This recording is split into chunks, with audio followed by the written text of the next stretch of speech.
All right, well, square one, we're back to square one. I'm Ruth Cleat, the trustee of the Elsa Sewell Foundation, and I'll throw it to Andy. Hi, Andy Kusher, one of the advisory board members. Frank? Frank Hicks, a board member. Hello, Jordan Cleet Kusher, Program Officer for the Elsa Sewell Foundation. So Keith, go ahead and introduce your side. Sure, I'll start. I'm Keith Schneider. I'm the president and founder of Square One. I've been in the entrepreneurial ecosystem for about 17, 18 years now. And Square One and the high school program that we'll talk a lot about today is my baby. You want to go next, Barb? And then I think Ivan after that. Barb Smith, newly member of Square One, but had the pleasure of being involved over the past year and a half or so. Ivan Demosten. I have been a board member going on 3 years now, but I've been involved with Keith in the behind the scenes since day one when he decided to embark on this endeavor. So I'm excited and happy to be here. Thank you for your time today. Well, why don't you all take it away with explaining and enhancing your grant application? Sure thing. Well, should I start with the video? That gives a pretty good idea Sure. of the scope, if that's okay. I think I already have it up here. What do I need to do to share my screen? Let me make Did this. Ruth make you a co-host yet? Ruth, did you? I did. Yep, I've got it. So let's see. I've got too many tabs open, so I gotta scroll to the right one. Actually, I'll just do my full screen and then I'll click over to it. So can y'all see it okay? Yes. Yes. Okay, hopefully you can hear it. Let's see.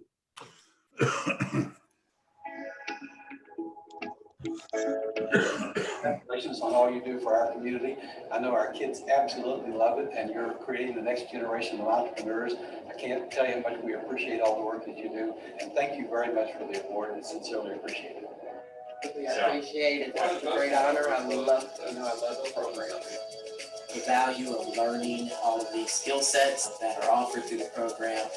They would benefit the young people because those are just core things that are needed to succeed in life in general, but really to be able to change the world. This program has helped me prepare for college, my career, and my future in so many different ways. And by working with Square One and the next program, I really got the building blocks for business and marketing, but I did just get that initial push. They also took me under their wing. So if you're serious about what's next, start at Square One. I'm from Bowles High School. I'm currently a phlebotomist, and I feel like Square One helped me learn my future. I would do it again if I was in high school, but I would not do this again. Honestly, I really enjoyed this program. It was a fun experience. I think this program has helped me realize that if I really put my mind to it, I can really succeed in what I do. Square One has been extremely interesting to us because what it does is to develop those skills, help develop those skills which are important in the workplace and with the community environment. Thank you, Square One. I've not really seen anything like that where high school kids put together a product and then just give you every aspect of, what you need to know about what they're doing. I was impressed. I've not seen anything like that.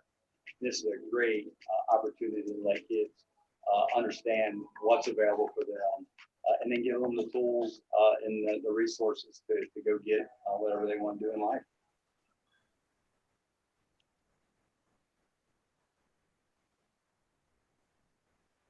So that was it. That was it. You got to see it first, and it was kind of cool that both the people on the call were in it. I didn't even think about that. Did you guys change your logo recently? Or am I just imagining things? We lowercased it is part of what we did. So okay, the icon itself is the same, but we took the word Square One. It used to be all caps. We shrunk it down, and then we just changed the name of the high school program to Next.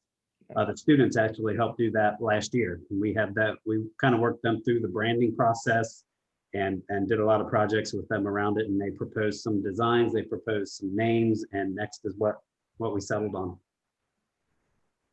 But yeah, I mean, that's the program kind of in a nutshell. As you can see, we get a lot of community members involved in different forms and fashions. You know, this year has obviously been a challenge this past year because we couldn't really have anybody at any of the schools. Not until recently, there are 2 schools, I think, that have allowed us to bring people back in to the classroom, but most everybody else has been just like this: Zoom, Google Meets. I think we even had a few other Teams, Microsoft Teams. So I'm learning all the online platforms pretty well with all the schools. And, you know, we teach entrepreneurship, not expecting the kids all to become entrepreneurs. We want to plant the seed because it is important to, especially Northern Kentucky, Greater Cincinnati, to have that next generation of entrepreneurs. But we're really teaching them, as the video said, you know, to learn how to innovate and to think. We're doing a video series, and the CFO of Pilot Chemical, before I even said a word about the program, he said, this program's perfect. We don't hire anyone anymore that doesn't know how to innovate and that doesn't have that entrepreneurial mindset, because we can't survive if our employees don't know how to operate in that mode. So I mean, that's kind of a lot of who we talk to. They give us an endorsement like that just because, you know, these kids, traditional education doesn't get them ready for what they're going to be challenged with in the workforce. So I don't want to keep rambling on. If you guys have specific questions, there are a few updates I can give if you'd like me to. Sure, go ahead. So these are things that might have been hinted at in the application, but I don't think that some of them were solidified. We do actually start tonight with a new program with Black Achievers. I don't know if you're familiar with Black Achievers. They're a networking group for African-American professionals. Ivan helped me get introduced to them. We used to run a program with funded through the city of Cincinnati, but in partnership with the African-American Chamber to help minority businesses get certified and just develop kind of the backbone of their business. Because a lot of these startups, you know, they might come in and have an expertise in a certain area, but they don't have the full flow of business. So we're starting with them tonight, and it's kind of a share and help type of program, because that opens up their entire network for us to use in our program. And we're hoping it creates a line of revenue for Square One with this program. It's a program, it's kind of a box program in a way. We have it all ready to go. We've used it before. So we just plug in the speakers. So not to say it's a minimal commitment on our part, but as far as the time we put in and the return we'll get, it'll definitely benefit the high school program, because that's, again, it's revenue. We hope to become a line item in the city of Cincinnati's budget. We're proposing that to go into their budget discussions this summer.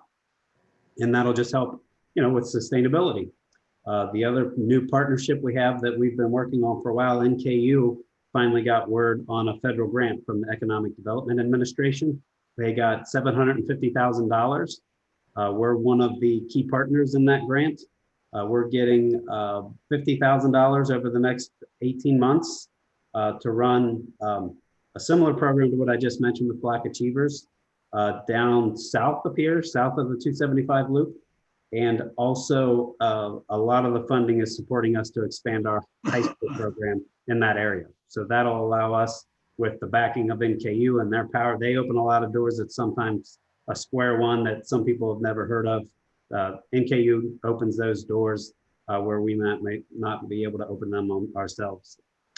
So that's a great partnership. And that also will allow us to have space, both in Grant County at their center down there and in Covington. They've taken over what used to be the Uptech space NKU has.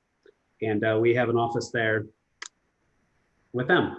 So we're excited about that. Other things, just the high school program in general. It's been a tough year because it's all been remote. There's schools that I'd say we more dabbled with than actually ran them through the full program. That'll definitely change next year. We're on the right track with all that. Campbell County actually is one that dabbled. They went, when it was just, you guys know. I mean, it was, they started school, they stopped school, they went online. Holmes High School is a great example. They literally, one day, the teacher told me through the entire day, through all 6 periods that he taught, he had a total of 6 students show up. And that's just what we've been running into all year. But they're starting to get back into it. So both with Holmes, we'll probably have a smaller scale contest with both Holmes and Campbell County this year. They won't be part of Tuesday's event. Well, they'll be a part of it. They'll be invited to watch. But we'll have a mini contest for them just so we can get, I guess you'd call it underclassmen, the younger kids that will be back next year, ready to go in next year's program. But both those schools were it didn't work out this year, but we are in more classes going in the next year. So we probably, Campbell County and Holmes each, will probably have roughly 150 kids that go through our program each. So that'll be 300 total. And our ultimate goal is one project we're working on now is with Beechwood. Beechwood, we're kind of using each other as a test dummy. So we're working with their 8th grade class. That's probably another 120, 150 kids that we've exposed to problems. Barb was great. She gave us a whole bunch of problems to think about. A lot of our other board members gave us problems that exist in the real world and for nonprofits. I threw them out there to the kids one day. Today they gave, well, actually over the last 3 days, they gave me quick 5-minute updates on where they are with it. And for 8th graders, I'm really impressed with some of the stuff they're coming up with. And the goal there is we're planting the seed for the ideas that they can start working on next year when they enter the high school program. So that's kind of step one for us in getting into middle school to start building the pipeline of students to go into our high school program. And I think that model seems to work really well. So it's something that we can replicate. We will target Covington schools with this program, probably CPS schools, but we got to get through our program Tuesday, and I'll start prospecting for how many and which schools we target to do this, problem-solving project as middle schoolers. Beyond that, Barb, do you want to talk about, this morning Barb helped judge Holy Cross, which is part of our the process to weed it down to our finalists. So Barb, you just want to tell them a little bit about the experience you had this morning? Yes, I would love to share that. Like I said, I am new to Square One, got involved a little over 1.5 years ago and had to be involved with Square One more deeply because it's just a phenomenal experience to see young people that come together with new ideas that the economy needs, the community needs, the nation needs, just to stimulate their minds, to make them think, and to have that entrepreneurial mind spirit.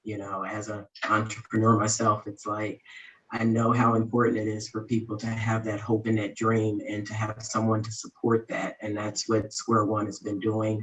And I, like I said, appreciate that I was able to really get more involved with Square One, because you have to start at a young age. And these young people this morning, I was, on the edge of my seat, literally like, oh my gosh, this is so awesome. And for them to have the ideas at a young age, to have a support system in place to help them, develop that ideal into reality and to become, business owners and have that mindset, whether they continue to do it and really and truly start their own business, or as Keith was talking about, to be a part of a bigger corporation and to get that experience, but to come in with that mindset. So it is mind blowing what these young people are doing. And I'm happy to be a part of it, but it just really is refreshing to know that there's, high school age kids, sophomores, senior, through seniors that are thinking about how do I solve the pain points of the people that they're around, and that young, fresh mind before they get, gray haired and worn out. It's awesome to, have this program in place. So it's a tremendous experience. What's your, Keith, what's the new partnership with Magnified Giving that I saw you listed coming up for this 2021 summertime?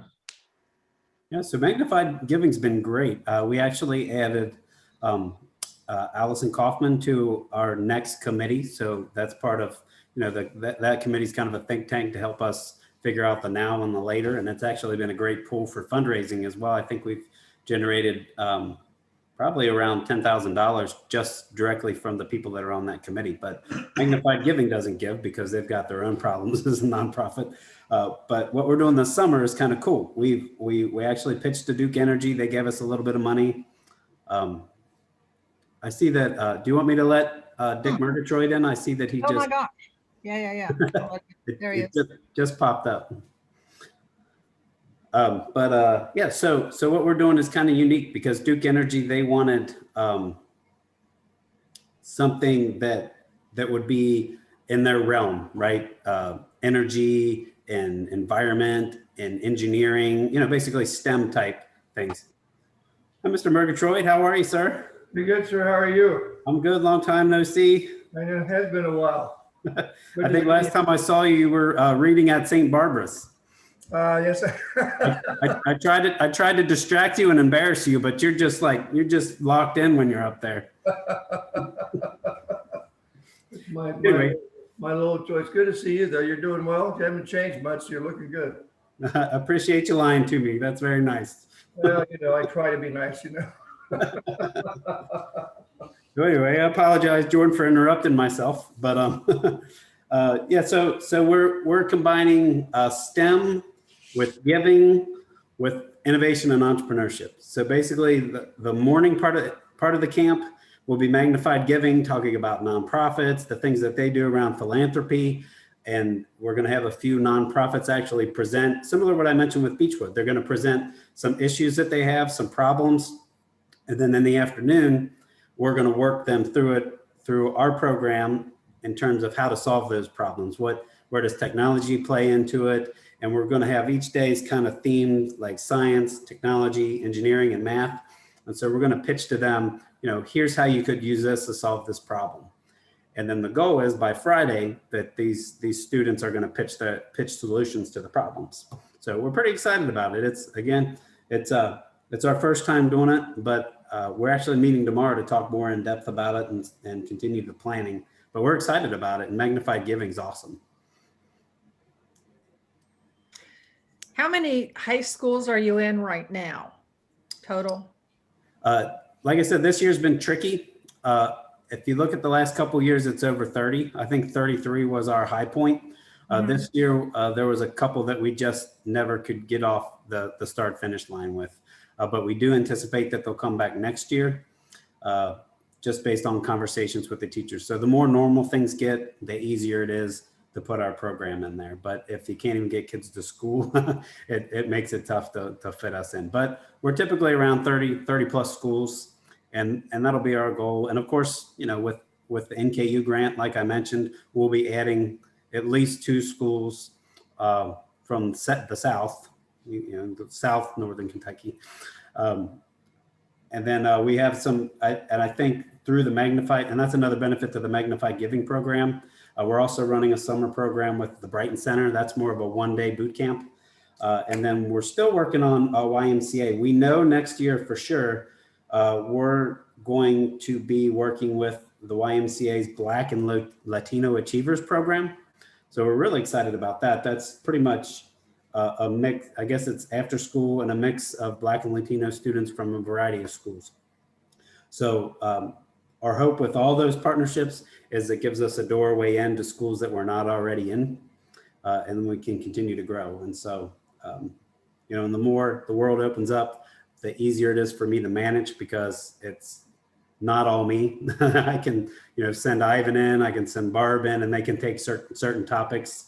And we actually are adding, I'll call her a part-time staff member to help me out.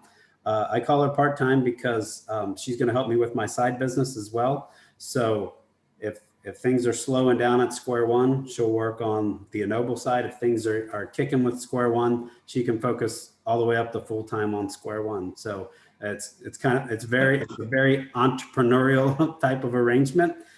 We're all about that. And you can probably see if you've looked at our profit and loss and budgets for the last few years, we've sustained this despite the numbers not being what they used to be. So did I answer that question? The schools? Yeah.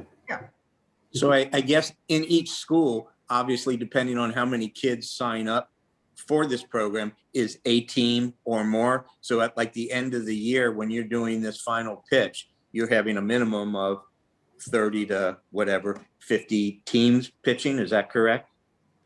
Yes, this year I'd say we're probably around 30, despite everything that's happened.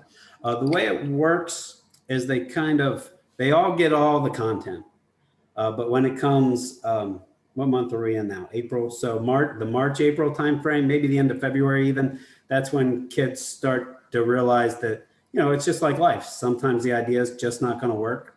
So they're not going to pitch an idea that we figured out there's no market or it's going to flop, right? So they might drop off. So by the time we get to the contest, even if we have, 200 teams at the beginning of the year, as an example, we'll still be around, 50 to 75 teams that make it to the first round of the contest. This year we did it so that there were school-based contests. So we took the top, depending on how many classes we were in, like Covington Catholic, that we did them the other day. They have 6 periods of classes. So we ended up having 8 presentations that made it to our regional final. Holy Cross had 4 today. Oh no, 5, right Bart? 5. I'm trying to think of the other ones. Holmes was trying to get 6 of them in, but again, they're going to have their own contest now because they couldn't quite get it together in the last few weeks. So that's kind of how we do it. We get them down to a reasonable number from the school traditionally. And what's really the fun part and what we like to hang our hat on is we bring all these kids together. So we've got Finneytown kids hanging out with Covcath kids, hanging out with Dayton kids, hanging out with Ludlow kids. They're all meshed together. They're eating pizza, they're talking, they're networking with each other. And then you got people like Ivan and Barb running around and they're asking them questions and saying, hey, give me your elevator pitch. That's the cool part. We usually do that at the last few years. We had done it at Gateway Community and Technical College. The day before our event last year, the 2019 event, Adriana from Gateway called me like the night before, like at 4 o'clock and said, it's not happening. We got to shut down. No event tomorrow. So that was real fun. But we put it all online. We made it March Madness and we basically had video and live presentations competing all the way until we got to a final 6. And the final 6 competed in a Zoom. It wasn't an event. We're stepping it up a notch this year. We're having more of an online event. So we're inviting outside people, not just the students and the judges, but it's not going to be huge because we just, we just want to do the best we can. But yeah, and we're getting some really good ideas. And that's kind of a phase of development. And actually one of the problems I gave the Beechwood 8th graders is when we capture all these great ideas and we have high schoolers that are going in a million different directions next year, whether they're going to college or they're taking different classes, how do we continue to work on the ideas that are good? And so they have some proposals on how to do that, which could be an exciting next evolution. So you're adding, I'm sorry, go ahead. Yeah, I was going to ask to say a few things. Sorry. So Jordan, first of all, have you and I met before? Were we at the David Fulcher event at Dedlow? What, you look familiar? No, I don't think. Okay. I'm trying to think. I think I've been to Dedlow once, but I don't know if it was for an event. What event was it? For the fundraiser that we had right before everything shut down last year with David Fulcher. No, I wasn't there. No. Okay, sorry. Might have met somewhere else. I don't know. Maybe, yeah, it very well could be. And Ms. Cleet and Mr. Murgatroyd, I connected with you on LinkedIn while we were listening. Mrs. Cleet, we have 160 connections, mutual connections. So wow. We were destined to meet. I love when that happens. So looking forward to connecting with you formally. And Mr. Murgatroyd, we also had over 60 mutual connections. So this was great. I just wanted to add as well, I'm very proud of Keith, but even with all the great things that he shares, I feel that sometimes he can be a little modest in all the great things he does and all the great things that happens, and he involves Barb, myself, and others with. His programs have helped, all kinds of people. The feature and focus is on kids, but he helps men and women alike on both sides of the river.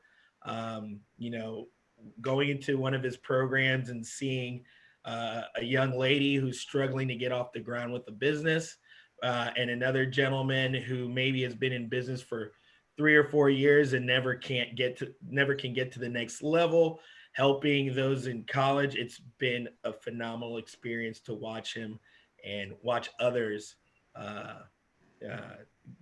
benefit from what Keith has to offer.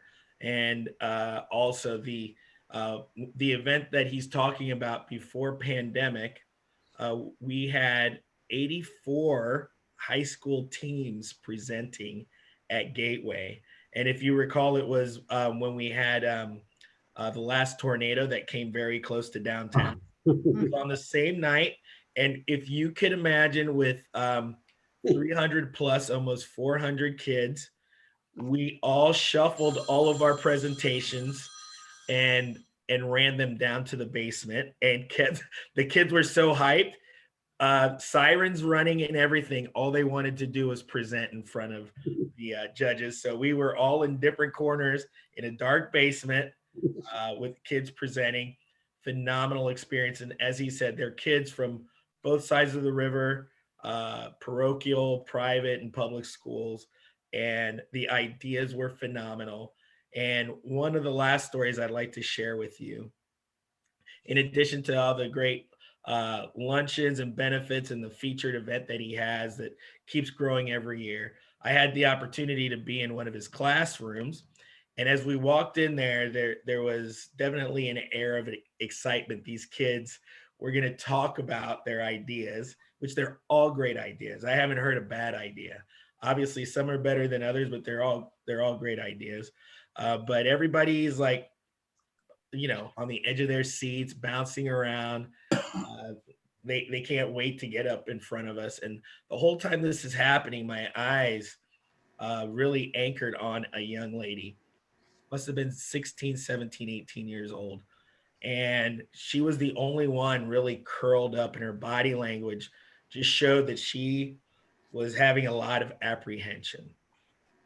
So I automatically started being concerned for her. So moving forward, after several presentations, I think she was, if she wasn't last, she was close to the last one. And she finally came up, took her hood off, and she stood in front of the class.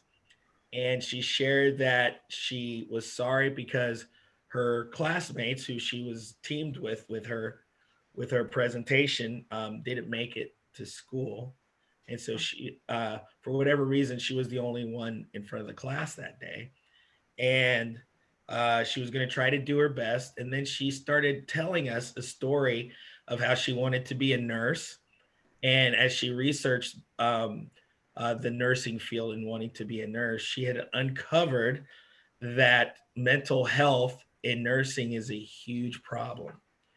And she had created her own app to help support nurses with their mental health struggles and all the needs that they had. And it was a network of an app where others would support each other and also provide additional resources, etc. And even through that and her apprehension of being the only one up there, great idea. The pride that she started getting from the crowd, because we all got quiet.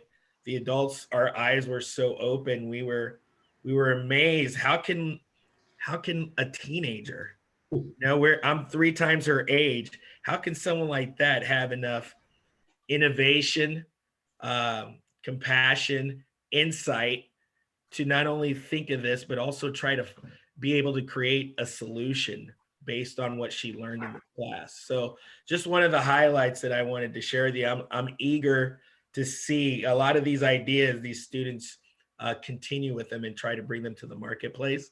So that's one of the highlights that I'm really eager to see if that comes to be as well. So definitely wanted to share those few things with you. As I mentioned, our friend Keith and all the great things that he does and shares with us, at times he can be a little modest, and I like to share those stories. Thanks, Ivan. And I will mention, you guys might have noticed Ivan and his LinkedIn connections coming after you guys.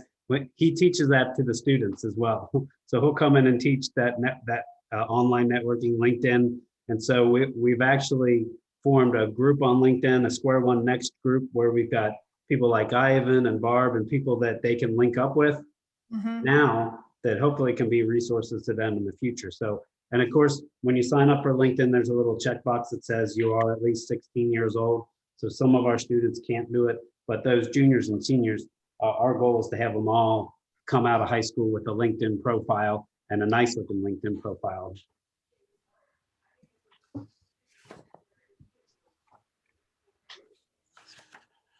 I have a Keith, of you kind of the three programs, the Next, Velocity, and what's the last one called?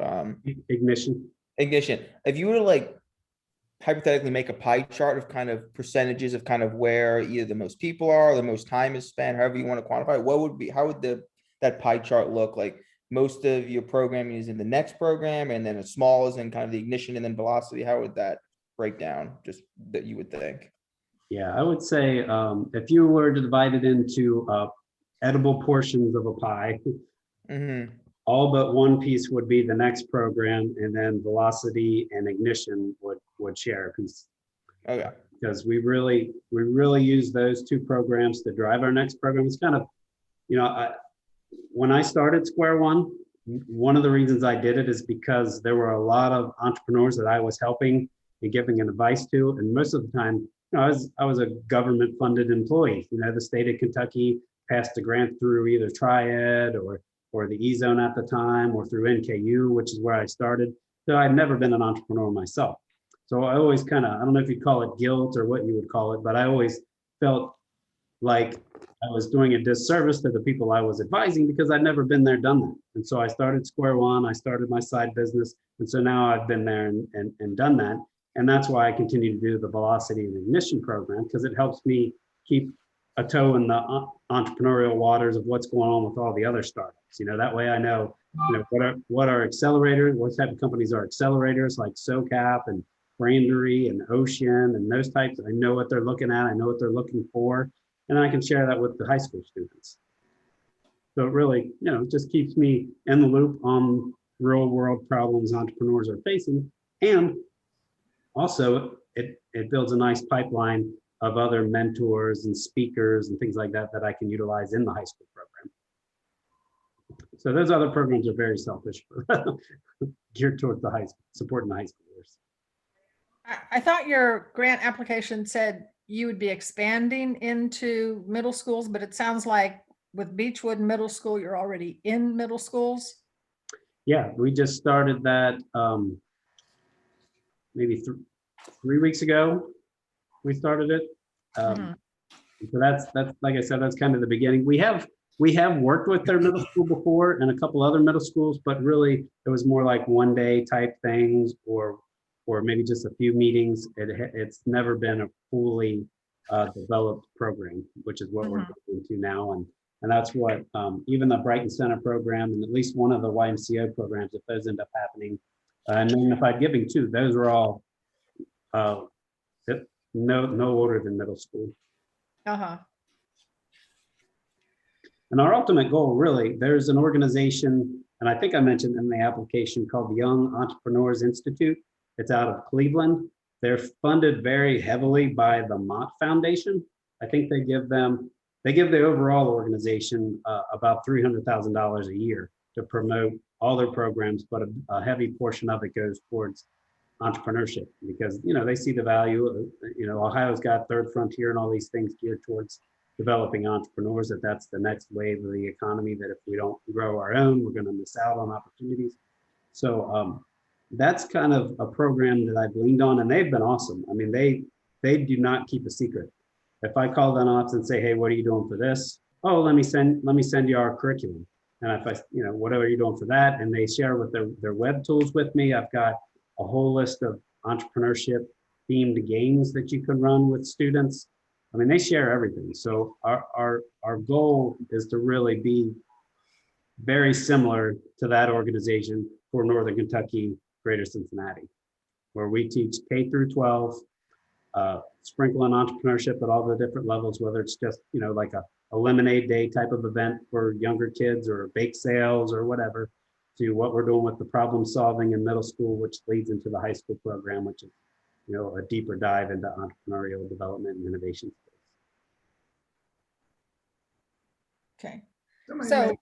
Somebody may have asked you this, but now do you trying to stay in touch with the students after they've gone through this program to kind of monitor how they have, what they've done and with it and, and where they've gone with it? Yeah, that's been a big challenge, quite honestly, because even the teachers will tell you, especially in the more urban schools, or it's tougher to keep track of them because they may not even keep the same phone number once they leave high school. But that's part of what we're trying to do with the LinkedIn group, is that's something that'll stick with them. We hope anyway that they'll continue to utilize that.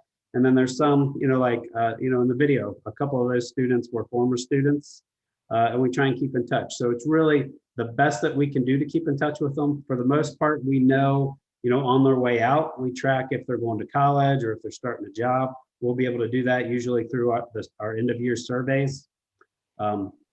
But, you know, there's still, I don't know if anybody's really figured out, and if they have, and you know, please let me know, but it's been a tough formula once they leave high school. How do you still keep them? And so again, hopefully that LinkedIn group is magical to a certain degree, but we'll see. So specifically, you're going to use any funds you would receive from the Elsa Sewell Foundation for salaries? Yeah, I mean, that's the biggest cost of the program. So, you know, that's the easiest bucket to put it in. We also have prizes and food and gift cards. And thanks to NKU, we won't have facility costs, which is fantastic. And then, you know, there's little things we'll do, you know, if judges have to travel, we'll cover, most of them wouldn't ask us for reimbursement, but we'd like to have that pot available for them. So most of it, the expenses are, you know, me, and then some contractors that work with me to help support the program. Yeah, Okay. I'm the biggest drag on the program.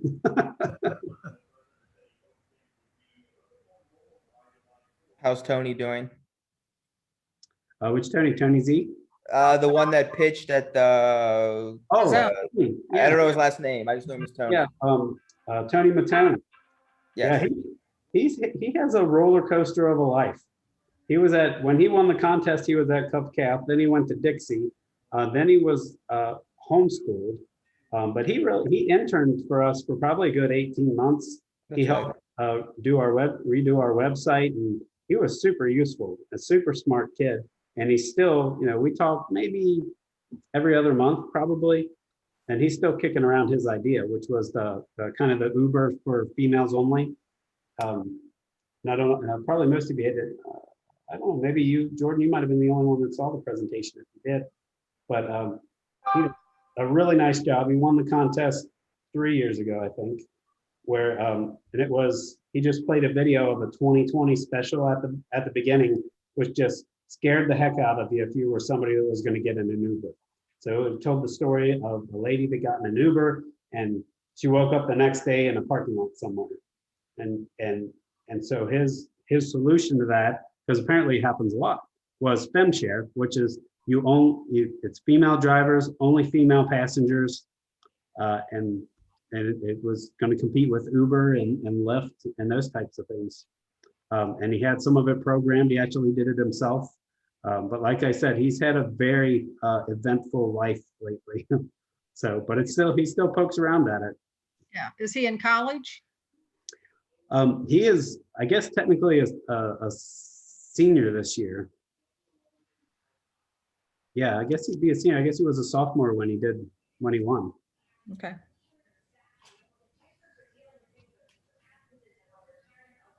Well, do you have any questions for us? I think I'm pretty familiar with your process. I mean, I think you said you had 38 applicants. Is that right? Yeah, we had 84 LOIs. Wow. So Well, I appreciate you taking the time to, and filtering us through that. It's a compliment to get this far, because I know you guys do a lot of due diligence. I think your application is probably one of the most, and this is coming from a guy who writes grants as a side business. When your application is very thorough, so to get through those is a compliment in and of itself. Not that if you gave us funding, we say no, getting to the finals is enough. We would definitely welcome it. But as far as questions, I don't think I have any necessarily. You're all welcome. If you want Tuesday, I can share the event invite if you want to watch. We have it's tough. It's kind of like what Ivan said. Sometimes I'm too nice of a guy. It's really hard for me to cut teams to get down to that final number. So all along I've been saying 4 or 5, and now I'm probably at 6 or 7. But we want to squeeze it into, we only have an hour and a half that we're going to do it in. We've got the kids pitching. Before that, we have Neil Hoffman. He's an actual Shark Tanker. He was on Shark Tank and got an investment from Lori and Robert on the actual show for his mensch on a bench invention. If you guys aren't familiar with that, or if you're more familiar with Elf on a Shelf, it's Elf on a Shelf, but for the Jewish culture.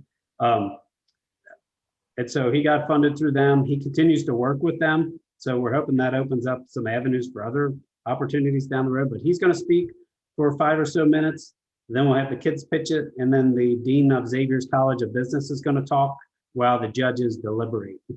So it should be a fun little event. And I'd be happy to share the invite with you all. And if you can make it, fantastic.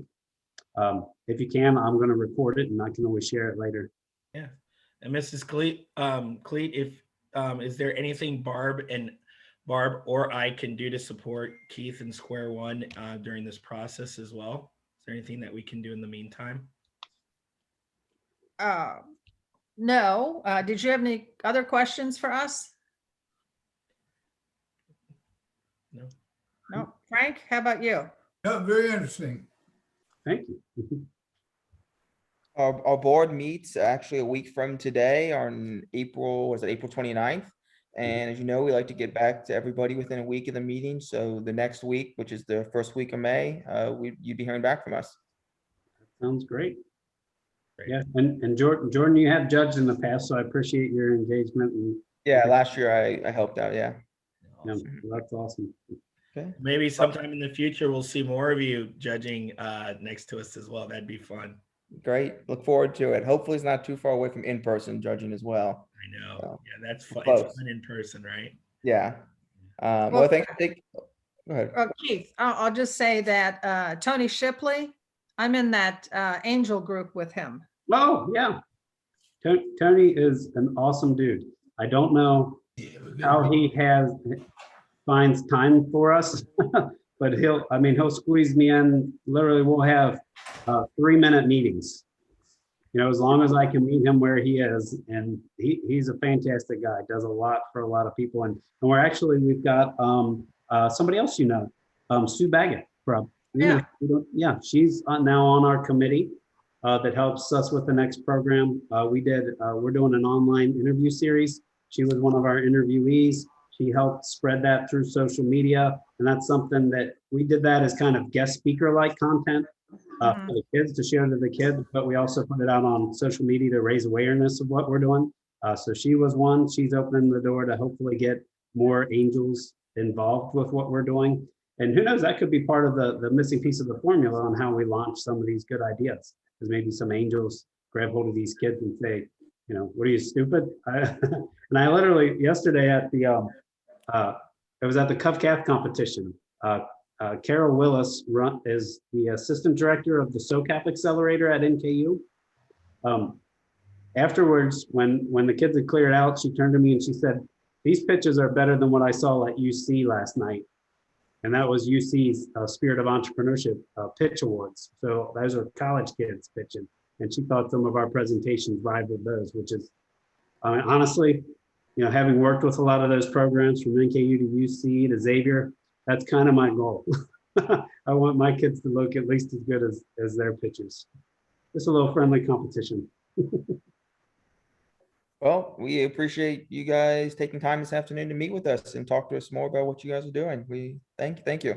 No, Thank you very much. Thanks. Thank you for your time. Thank you. Take care. Bye-bye.